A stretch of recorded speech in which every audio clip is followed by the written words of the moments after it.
Olá a todos, meu nome é Daniel e convido vocês a embarcarem comigo em uma jornada épica, repleta de desafios e superações. Imagine um céu pintado em tons de vermelho e laranja, enquanto o som ensurdecedor dos cascos dos cavalos e os gritos de guerra ecoam ao nosso redor. Estamos em Jerusalém, no momento em que os poderosos exércitos de Nabucodonosor invadem a cidade, dando início a um período sombrio de cativeiro para o povo de Judá. Preparem-se para uma narrativa envolvente e emocionante que nos transportará para um tempo antigo, onde coragem, esperança e determinação se tornam nossas companheiras.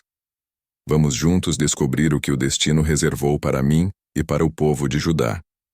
Antes, porém, não esqueça de se inscrever e deixar seu like e de acionar o sininho, e muito obrigado por nos acompanhar nesta jornada.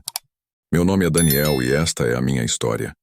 O céu estava tingido de vermelho e laranja quando os exércitos de Nabucodonosor cercaram Jerusalém.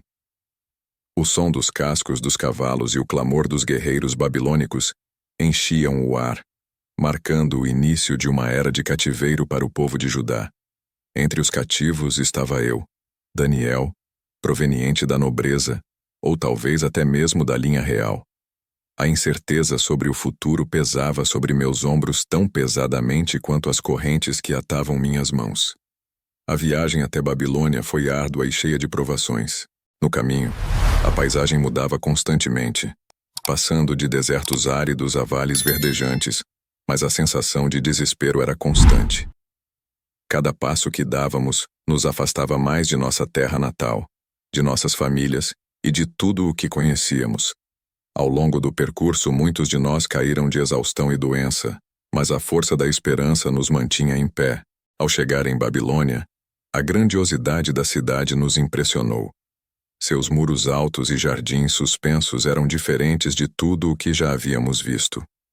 Porém, toda essa beleza não conseguia esconder a realidade dura de nossa nova vida como cativos.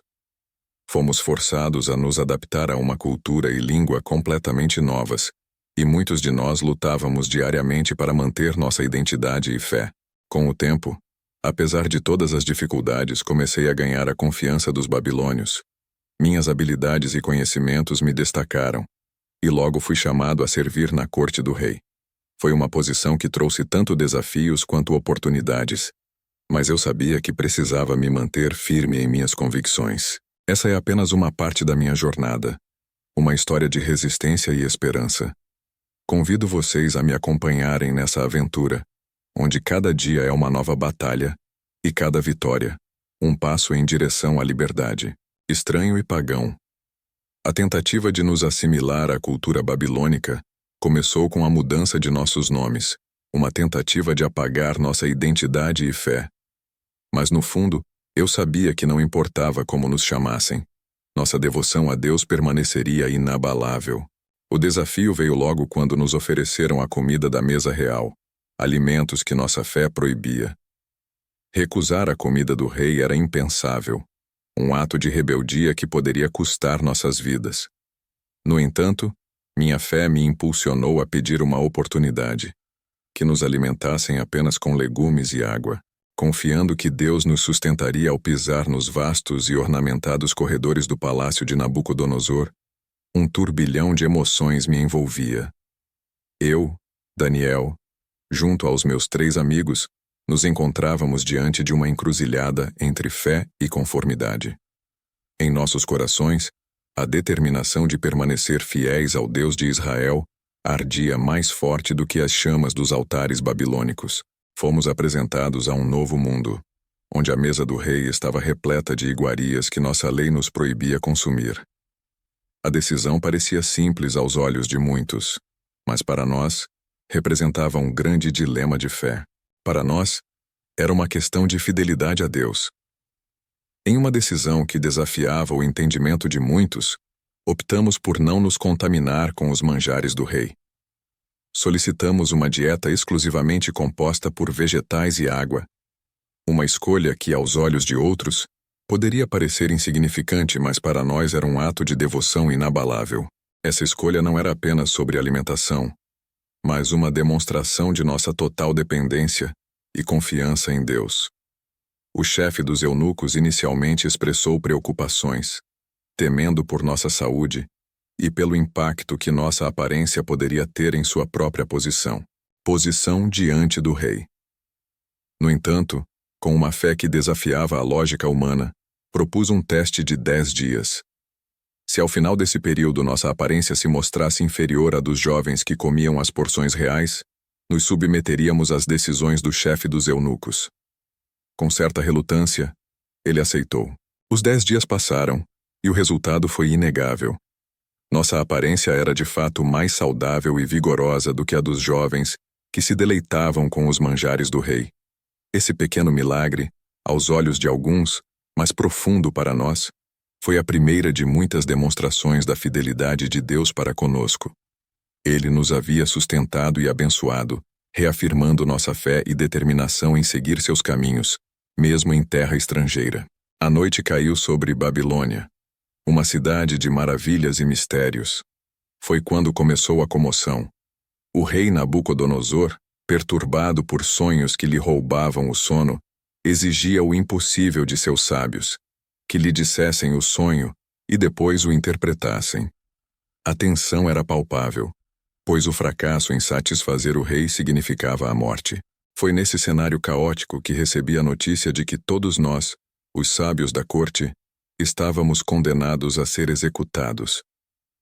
Diante dessa ameaça, minha fé foi posta à prova como nunca antes. Não era apenas a minha vida que estava em risco, mas também a de meus queridos amigos. Com a serenidade que só uma fé profunda pode proporcionar, pedi ao chefe da guarda real, Arioque, que me desse tempo para revelar e interpretar o sonho do rei. Surpreendentemente, meu pedido foi concedido. Eu sabia que o que viria a seguir seria um momento decisivo não apenas para mim, mas para todo o povo de Deus na Babilônia. Reuni Ananias, Misael e Azarias, e juntos nos voltamos a Deus em oração fervorosa. Nossa súplica era direta: que o Deus dos céus nos concedesse misericórdia, revelando o mistério por trás do sonho do rei. Nossa união na oração era um testemunho de nossa total dependência de Deus, reconhecendo que, sem a intervenção divina, nossa sabedoria e conhecimento seriam insuficientes. A resposta de Deus chegou na quietude da noite, uma revelação divina que não apenas desvendou o sonho de Nabucodonosor, mas também me proporcionou sua interpretação. Naquele momento de clareza, fui tomado por um sentimento avassalador de gratidão e admiração pela bondade e poder de Deus. Com o coração transbordando de alegria, louvei ao Deus dos céus, reconhecendo sua sabedoria e poder, sua capacidade de revelar mistérios profundos e ocultos. Com a revelação divina em mãos, aproximei-me do trono de Nabucodonosor. Não com arrogância, mas com a humildade de quem foi escolhido por Deus para ser seu instrumento. Ao revelar ao rei não apenas o conteúdo de seu sonho, mas também sua interpretação, testemunhei o poder de Deus em um cenário grandioso, diante do mais poderoso dos homens.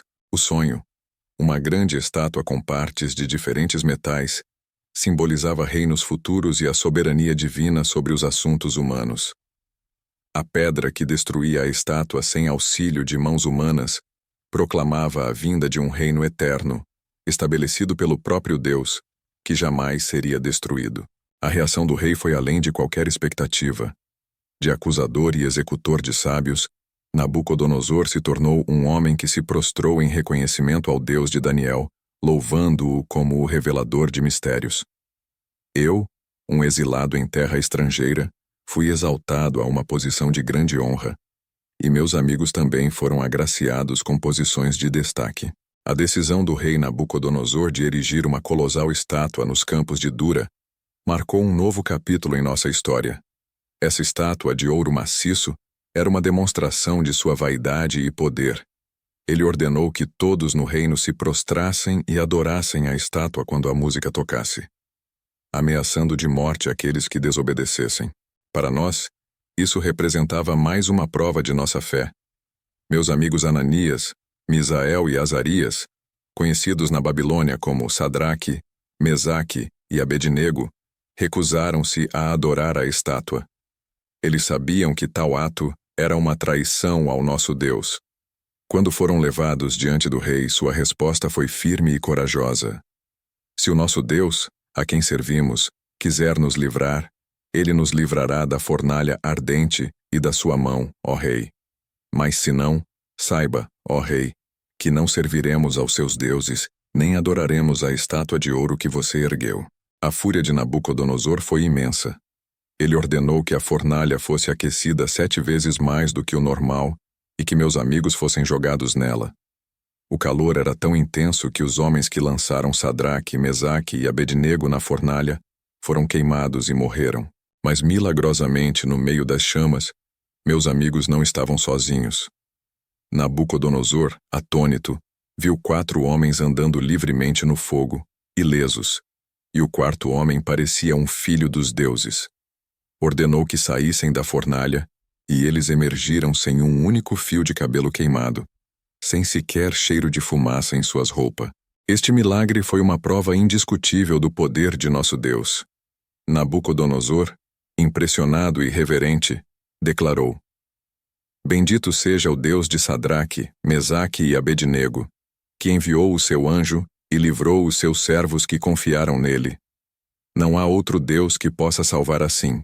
Esse evento consolidou nossa fé e mostrou a todos que, mesmo em terra estrangeira, nosso Deus estava conosco, poderoso para salvar.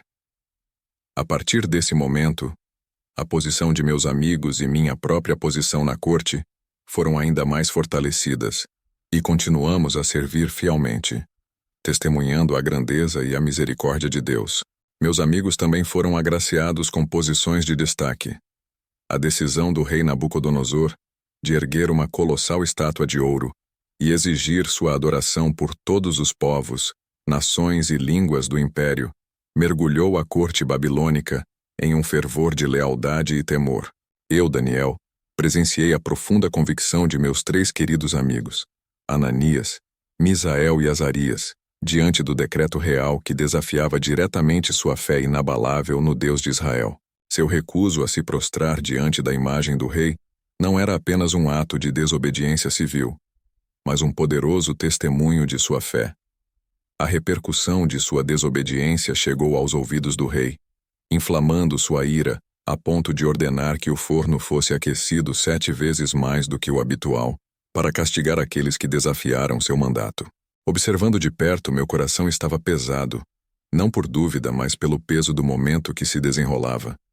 Meus amigos foram amarrados e lançados no forno ardente, um destino que parecia selar não apenas seu martírio, mas também proclamar a derrota de nossa fé aos olhos do império. No entanto, o que aconteceu a seguir foi um testemunho não apenas para aqueles que observavam naquele dia, mas para todas as gerações futuras. Nabucodonosor, em sua arrogância, presenciou algo que sacudiu os fundamentos de sua própria crença. Ele viu 4 homens caminhando desamarrados e ilesos no meio do fogo, e o 4º era como um filho dos deuses. O forno, preparado para ser o instrumento de nossa derrota, se tornou o cenário de uma manifestação divina de poder e glória. Quando Nabucodonosor se aproximou da abertura do forno e chamou meus amigos pelo nome, ordenando que saíssem, o que se seguiu foi uma cena de triunfo divino. Ananias, Misael e Azarias emergiram sem um único fio de cabelo chamuscado, sem suas roupas danificadas e sem o cheiro de fogo sobre eles. O impossível havia acontecido. Deus havia livrado seus servos do fogo ardente. A resposta de Nabucodonosor foi imediata e profunda. Ele louvou ao Deus de Israel, reconhecendo sua soberania, e proclamou um decreto de que qualquer palavra contra o Deus de Ananias, Misael e Azarias seria severamente punida, pois nenhum outro Deus poderia salvar dessa maneira. Meus amigos foram promovidos na província de Babilônia, mas o verdadeiro triunfo era a demonstração incontestável do poder e da proteção divina. O verdadeiro triunfo não estava na exaltação terrena deles, mas na glorificação do Deus que servimos. A história do forno ardente é um relato de fé, coragem e da soberania divina manifestada em meio às chamas. Meus amigos não estavam sozinhos. estavam na companhia do Divino, uma presença que assegurou sua salvação milagrosa. Este evento não apenas solidificou nossa fé em Deus, mas também serviu como um testemunho inquebrantável de sua proteção e poder para todos que ouviram sobre esse milagre. No coração da adversidade mais intensa, Deus revelou sua presença e poder, assegurando que mesmo nas chamas da perseguição, Ele está conosco, um protetor fiel e poderoso. Na calma que precede a tempestade, eu, Daniel, fui mais uma vez chamado perante Nabucodonosor, o grande rei da Babilônia. E Nabucodonosor estava perturbado por outro sonho, um vislumbre divino que o deixara inquieto em seu trono de ouro. Diante de mim, o homem mais poderoso da terra confessou sua vulnerabilidade, buscando compreensão nas imagens que dançavam em sua mente durante o véu da noite. O sonho era sobre uma árvore majestosa que alcançava os céus, visível para toda a terra, abrigando animais sob sua sombra e proporcionando alimento para muitos. No entanto, uma voz celestial ordenava que a árvore fosse cortada, suas folhas e frutos dispersados, deixando apenas o tronco e as raízes na terra, rodeados por uma banda de ferro e bronze. A voz proclamava que isso aconteceria para que todos os viventes soubessem que o Altíssimo domina o reino dos homens e o dá a quem ele quer. Enquanto escutava o relato do rei, senti o peso da mensagem divina contida nessas imagens oníricas. Depois de buscar a sabedoria que só Deus pode proporcionar, fui tomado por um sentimento de pesar ao compreender o significado do sonho. Era uma advertência direta a Nabucodonosor, um rei que, embora abençoado com poder e glória, havia permitido que a arrogância obscurecesse seu reconhecimento da soberania divina. Com humildade e cuidado, revelei ao rei o significado do sonho. A árvore que alcançava os céus representava o próprio Nabucodonosor, cujo reino havia crescido grande e forte. No entanto, assim como a árvore seria cortada, Nabucodonosor seria removido de seu trono. Foi afastado dos homens até que reconhecesse que o Altíssimo domina o reino dos homens e o dá a quem ele quer. Foi uma revelação que carregava tanto uma advertência quanto uma promessa divina de restauração, desde que o rei se voltasse para a verdadeira fonte de sua autoridade e poder. Apesar do temor que a interpretação poderia causar, Nabucodonosor me ouviu atentamente. Aconselhei-o a renunciar aos seus pecados e às suas injustiças, na esperança de que talvez o destino revelado no sonho pudesse ser evitado. No entanto, as palavras proféticas se cumpriram. O rei foi acometido por uma loucura que o afastou de seu trono e do convívio humano, vagando pelos campos como um animal, até que reconhecesse a soberania do Altíssimo. O tempo passou, e conforme prometido, por intervenção divina, Nabucodonosor foi restaurado ao seu trono com uma compreensão renovada e um coração transformado.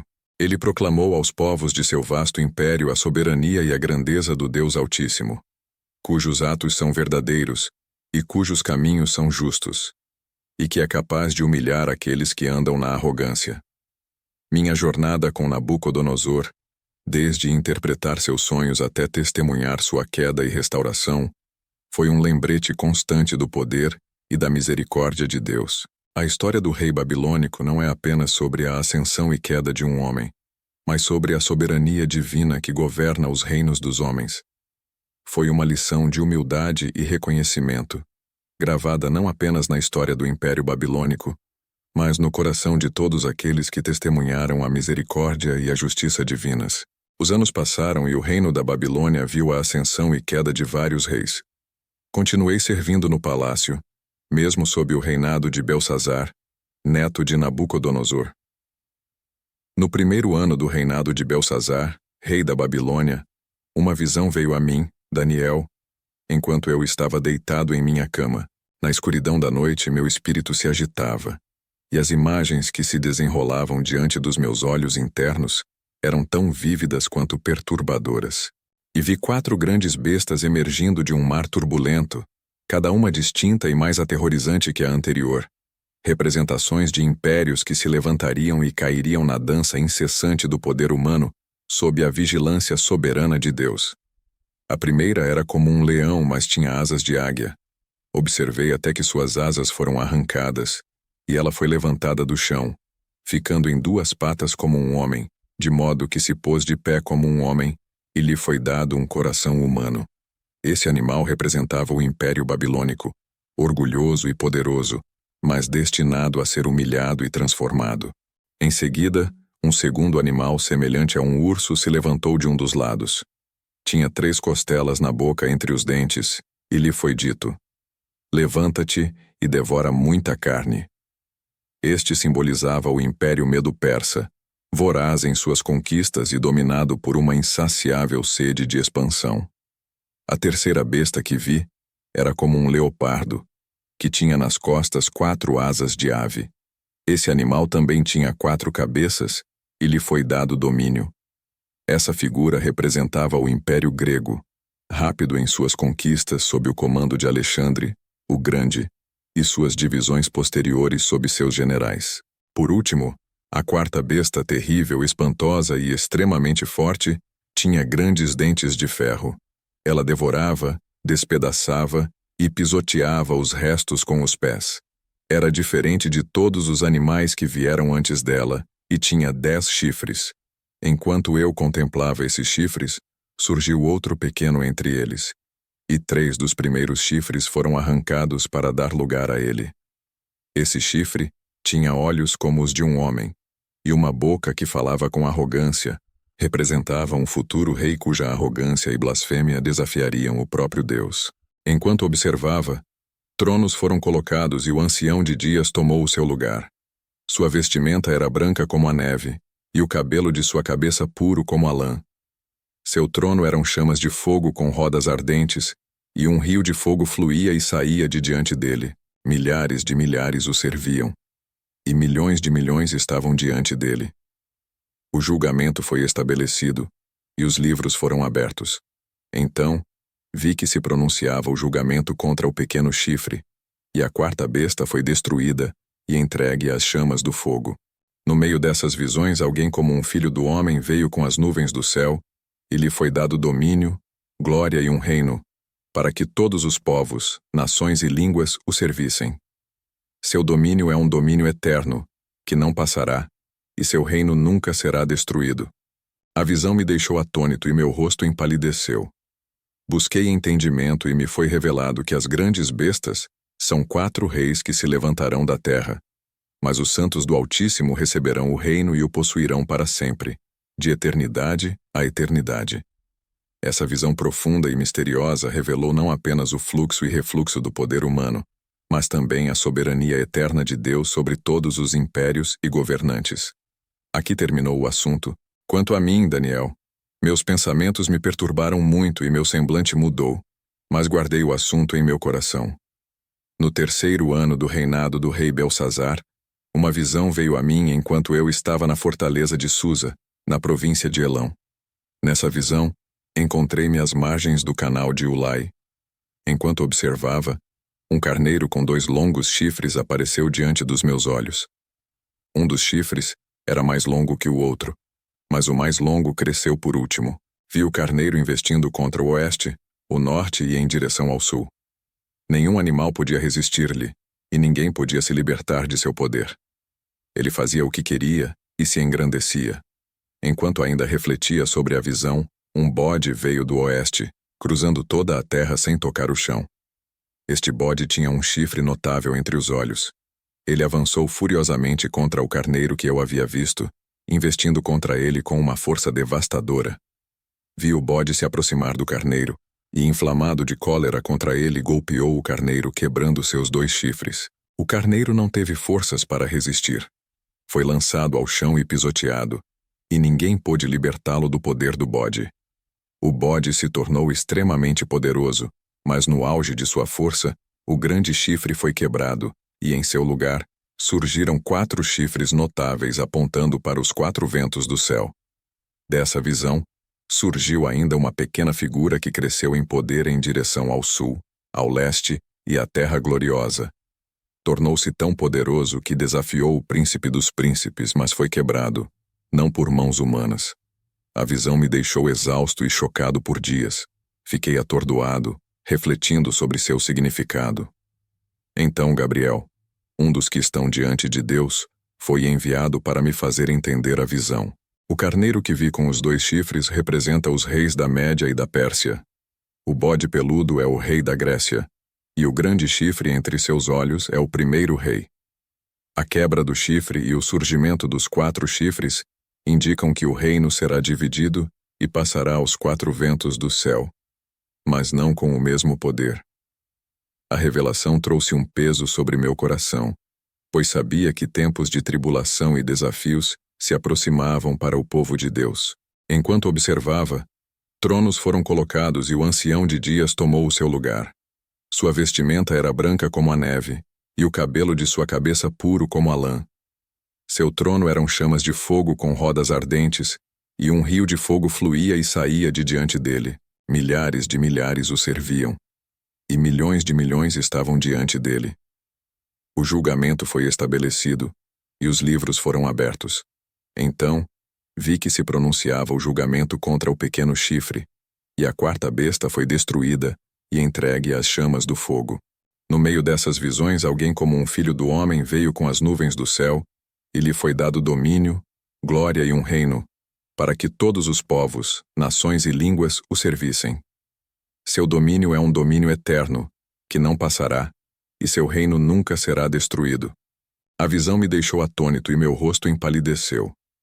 Busquei entendimento e me foi revelado que as grandes bestas são 4 reis que se levantarão da terra, mas os santos do Altíssimo receberão o reino e o possuirão para sempre, de eternidade a eternidade.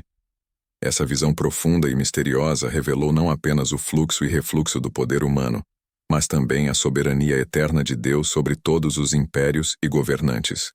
Aqui terminou o assunto. Mene significava que Deus havia contado os dias do reinado de Belsazar e decidido seu fim. Tekel significava que o rei havia sido pesado na balança e encontrado em falta. Parsim indicava que seu reino seria dividido e entregue aos medos e persas. A revelação causou um silêncio sepulcral, um contraste chocante com as blasfêmias que haviam precedido minha interpretação.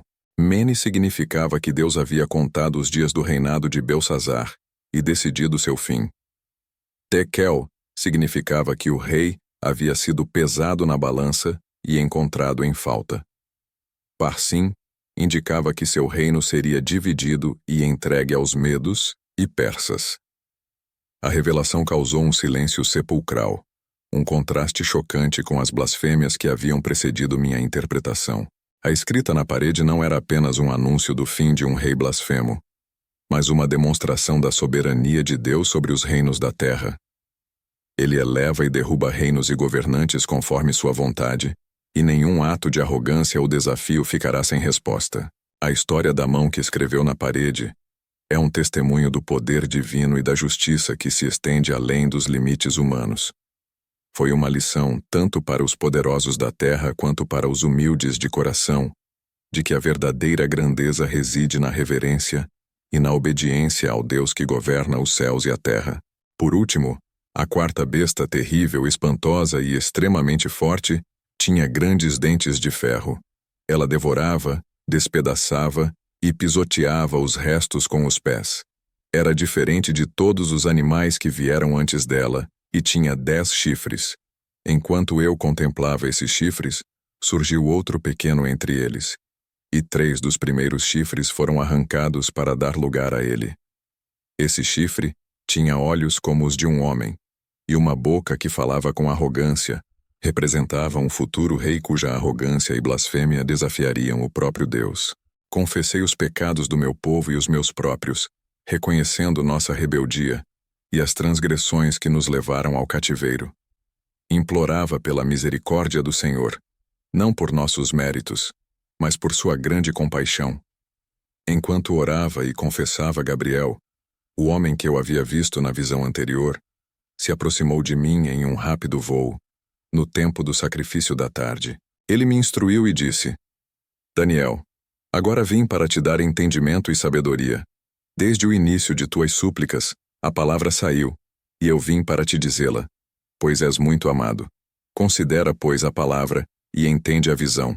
70 semanas foram decretadas sobre o teu povo e sobre a tua santa cidade para acabar com a transgressão, para pôr fim ao pecado, para expiar a iniquidade, para trazer a justiça eterna, para selar a visão e a profecia, e para ungir o Santíssimo dos Santos.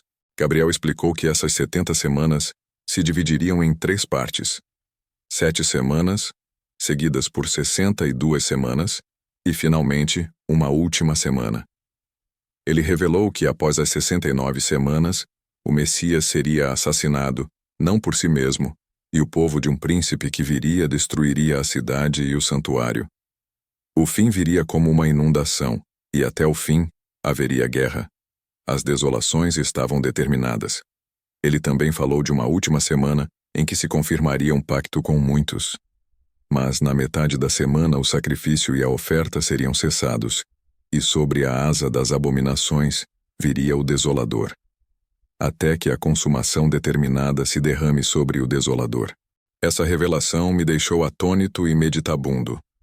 A magnitude do plano divino, estendendo-se muito além do retorno imediato do nosso povo do exílio, revelava um desígnio sagrado que abrangia a redenção não só de Israel, mas de toda a humanidade. As 70 semanas de anos falavam da consumação da história humana, do estabelecimento da justiça eterna, da expiação final dos pecados e da vinda do ungido, o príncipe dos príncipes, que traria a salvação definitiva. A oração que começou como um clamor pelo fim do cativeiro se transformou em uma revelação da obra redentora de Deus através dos séculos, culminando na vinda do Messias. Com um coração pesado, mas cheio de esperança, soube que, apesar das provas e tribulações que ainda viriam, o propósito soberano de Deus prevaleceria. A profecia das 70 semanas se tornou um farol de esperança, prometendo a restauração final não apenas de Jerusalém, mas de todo o cosmos sob o senhorio do Messias. Naqueles dias, sob o reinado de Dário, o império medo-persa estendia suas asas sobre a vasta Babilônia. Eu, Daniel, já avançado em anos, mas firme na fé e na confiança no Deus de Israel, encontrava-me em uma posição de grande favor e responsabilidade. Minha lealdade e integridade destacaram-me aos olhos do rei, tanto que fui nomeado um dos 3 presidentes sobre o reino. No entanto, essa honra não veio sem seu preço. A inveja e o ressentimento fervilhavam nos corações de alguns que buscavam minha ruína. Enquanto observava, tronos foram colocados e o ancião de dias tomou o seu lugar. Sua vestimenta era branca como a neve, e o cabelo de sua cabeça puro como a lã. Seu trono eram chamas de fogo com rodas ardentes, e um rio de fogo fluía e saía de diante dele. Conhecendo o decreto, mas movido por uma fé que transcende o temor humano, continuei orando e dando graças a Deus como sempre havia feito. Não demorou muito para que meus acusadores me encontrassem em oração e me levassem diante do rei, exigindo que se cumprisse o decreto. O rosto de Dário, marcado pela angústia, revelava seu pesar por ter sido enredado em sua própria lei. No entanto, a lei dos medos e persas não podia ser revogada, e fui arrojado à cova dos leões. A visão me deixou atônito e meu rosto empalideceu. Busquei entendimento e me foi revelado que as grandes bestas são 4 reis que se levantarão da terra, mas os santos do Altíssimo receberão o reino e o possuirão para sempre, de eternidade a eternidade. Essa visão profunda e misteriosa revelou não apenas o fluxo e refluxo do poder humano, mas também a soberania eterna de Deus sobre todos os impérios e governantes. Aqui terminou o assunto. Ao amanhecer, a voz ansiosa de Dário rompeu o silêncio, chamando por mim com a esperança de que o Deus a quem eu servia incessantemente me tivesse livrado. Respondi então: vivo pela misericórdia divina, pois Deus havia enviado o seu anjo e fechado a boca dos leões para que não me fizessem mal algum, pois fui considerado inocente diante dele. A alegria do rei ao me encontrar ileso foi imensa, e sua ordem imediata foi para que me tirassem do fosso. Mas a justiça divina não tardou a cair sobre aqueles que tramaram contra mim, sendo eles mesmos lançados ao fosso dos leões, encontrando um fim muito diferente do meu. Dário então emitiu um decreto a todos os povos e nações do vasto império, para que temessem e reverenciassem o Deus de Daniel. Pois ele é o Deus vivo que permanece para sempre, cujo reino não será destruído, e cujo domínio durará até o fim. Ele salva e realiza sinais e maravilhas nos céus e na terra. Ele me salvou do poder dos leões. Assim, minha história na cova dos leões não é apenas um relato de sobrevivência física, mas uma manifestação do poder de Deus, um testemunho de fé inquebrantável que ressoa através dos séculos. Em meio a decretos de reis e rugidos de leões, a presença de Deus é a verdadeira fortaleza e sua vontade o verdadeiro decreto que rege o destino dos homens. No 3º ano de Ciro, rei da Pérsia, uma mensagem foi revelada a mim, Daniel. A mensagem, que era verdadeira, tratava de um grande conflito. Estive de luto por 3 semanas, abstendo-me de manjares, carne, vinho e ungüentos. No 24º dia do 1º mês, enquanto estava à margem do grande rio Tigre, levantei meus olhos e vi um homem vestido de linho, com um cinto de ouro fino de ufaz. Seu corpo era como berilo, seu rosto reluzia como um relâmpago, seus olhos eram como tochas de fogo, seus braços e pés brilhavam como bronze polido, e a voz de suas palavras era como o estrondo de uma multidão. Apenas eu vi essa visão, e um grande tremor tomou conta de mim. Caí em um profundo transe com meu rosto voltado para o chão. Então, uma mão me tocou, fazendo com que eu tremesse sobre meus joelhos e mãos. O ser me disse: Daniel, homem muito amado, entenda as palavras que vou falar contigo e põe-te em pé, pois agora fui enviado a ti. Ao ouvir esta voz, levantei-me tremendo. Ele explicou que desde o primeiro dia em que decidi entender e humilhar-me diante de Deus, minhas palavras foram ouvidas. Mas o príncipe do reino da Pérsia resistiu-me por 21 dias, até que Miguel, um dos principais príncipes, veio em minha ajuda, pois eu havia sido retido com os reis da Pérsia. A revelação que seguiu falou de grandes conflitos que se desenvolveriam no cenário mundial, envolvendo os reis do norte e do sul em uma rede de intrigas e guerras que se estenderiam até o tempo do fim. Foi mencionado um rei do norte que faria o que quisesse, engrandecendo-se e exaltando-se sobre qualquer deus, falando monstruosidades contra o Deus dos deuses. Ele prosperaria até que a ira se cumprisse, pois o que estava determinado se faria. Também foi revelado que, no tempo do fim, Miguel, o grande príncipe que protege os filhos do teu povo, se levantaria. Seria um tempo de angústia como nunca houve desde que existem nações até aquele momento. Nesse tempo, teu povo será livrado, todos os que forem encontrados inscritos no livro. Muitos dos que dormem no pó da terra despertarão, uns para a vida eterna e outros para a vergonha e desprezo eterno. A visão se estendia até a ressurreição dos mortos e o julgamento final, pintando um quadro do fim dos tempos com detalhes vívidos e assombrosos. A mensagem era clara. Haveria um tempo de purificação, prova e refinamento para o povo de Deus. Ao final da visão, fui instruído a seguir meu caminho até o fim. Descansarás e te levantarás para a tua herança no fim dos dias. Essas palavras se gravaram profundamente em meu coração, enchendo-me de uma esperança solene e uma determinação inquebrantável de permanecer fiel, independentemente dos desafios que o futuro reservasse. Essas visões de conflitos futuros, angústia e a promessa final de redenção e ressurreição, não apenas marcaram profundamente minha alma, mas também foram destinadas a preparar todos aqueles que as lessem para a certeza do triunfo final de Deus. Em meio a guerras e rumores de guerras, a verdade inabalável permanece. O Senhor dos céus governa sobre os reinos dos homens e realiza seus propósitos eternos, guiando a história para seu clímax glorioso. À medida que a visão se desvanecia e a realidade de meu quarto em Susa se tornava mais clara, encontrava-me em um estado de profunda contemplação. As palavras finais do mensageiro celestial, prometendo descanso e uma herança no fim dos dias, ressoavam em minha mente, entrelaçando-se com a certeza do propósito divino. Em meio às interpretações de sonhos e visões apocalípticas, a certeza de um propósito maior para o sofrimento e a esperança oferecida além da mortalidade presente provocavam em mim uma introspecção profunda. Quando Nabucodonosor se aproximou da abertura do forno e chamou meus amigos pelo nome, ordenando que saíssem, o que se seguiu foi uma cena de triunfo divino. Ananias, Misael e Azarias emergiram sem um único fio de cabelo chamuscado, sem suas roupas danificadas e sem o cheiro de fogo sobre eles.